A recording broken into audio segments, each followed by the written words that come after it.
Zee 24 तास एक पाऊल पुढे। मी जे काही बोलतो त्याचा प्रसार माध्यम विपर्यास करतात असा दावा केंद्रीय गृहमंत्री सुशील कुमार शिंदे यांनी केलाय। बलात्काराप्रकरणी शिंदे यांनी संसदेत केलेल्या विधानावर देशभर गदारोळ झाला होता।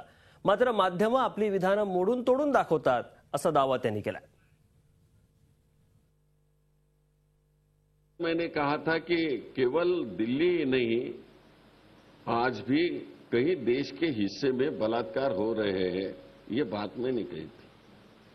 तो उसे जोड़ दिया, अलग रंग से जोड़ तोड़ के कहा गया।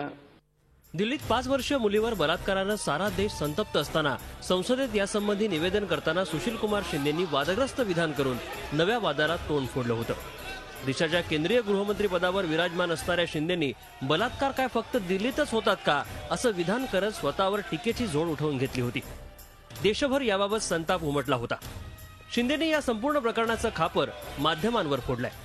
माझ्या वाक्याचा विपर्यास केला गेला आणि तो महाराष्ट्रातल्या प्रसार माध्यमांनी अधिक केल्याचं सांगत आपण काही चुकीचं बोललो नसल्याचं शिंदेंनी म्हटलंय। जब सिंसियरिटी से हम कुछ काम करना चाहते हैं तो वृत्तपत्रकारिता का भी कुछ काम होना चाहिए कि समाज को बिगाड़ने का काम आप करोगे या समाज को सुधारने का काम करोगे। एकीकडे राष्ट्रवादी काँग्रेसनं मध्यावधी निवडणुका होण्याची शक्यता वर्तवली असताना शिंदेंनी मात्र ही शक्यता फेटाळून लावली आहे। सरकार 5 वर्षांचा कार्यकाळ पूर्ण करेल असा विश्वास त्यांनी व्यक्त केलाय।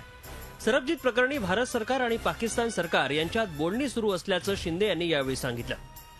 कैलास पुरी, झी मीडिया, पुणे। झी 24 तास एक पाऊल पुढे।